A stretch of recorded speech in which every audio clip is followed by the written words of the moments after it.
This is the guitar that I built out of 1,000 aluminum cans. If somehow this is the first time you've seen this guitar and you haven't watched the build video for it yet, I'll put the link for that in the description. I mentioned this in the main video, but this thing, it smears like crazy. There's just a lot of voids, small voids throughout the side of the body, even some on the top. If you look at the headstock, you can see more voids. So down the neck. So they're pretty much throughout the guitar, but overall I'm really happy with how the castings came out. I have no issue with those imperfections. Obviously all I did was just polish it. It's just, normal aluminum that I polished. And I considered clear coating it, but if I clear coat it, it's gonna remove some of that sheen, that shine that's on this.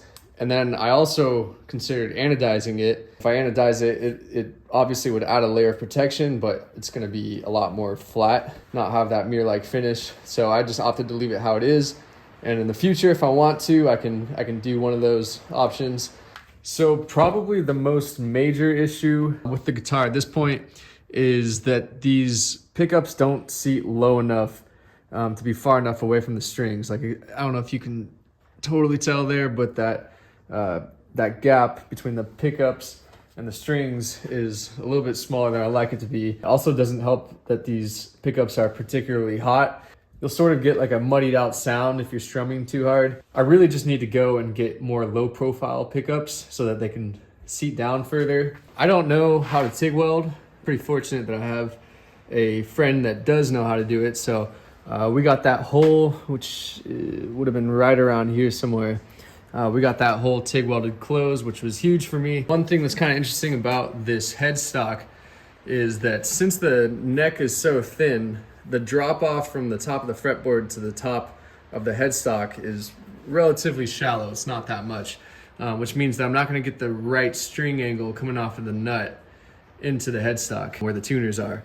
This is like relatively normal to have these two string trees to lower down those strings. You'll almost never see a string tree here on the first two strings, which I had to add just because that angle, that drop off wasn't enough to provide the right string angle. Another thing with the headstock being so thin, I mean, you can see that it's probably just a little bit more than a 1/4 inch thick, is that the tuners needed to have these big washers to lift them off the back of the headstock even more. Otherwise, well, for one, the string post would be way too high. And then for two, I wouldn't even be able to thread these on without having that gap there that these spacers provide. And then just like kind of another note, this nut is actually titanium. I found it online, but I thought that was pretty cool, and it kind of fits along with the style. If you noticed in the demo on the main video, the input jack was it was protruding, I don't know, a 1/4 inch. With this style of input jack, there's a nut that you screw on to the end of this, and that's what basically mounts it in place. And I put the cavity just like, a hair too far to where I could only get 2 threads on that nut. But what I had to do is take off the control plate, obviously, and then go in and core out that hole that the input jack is going through from the inside.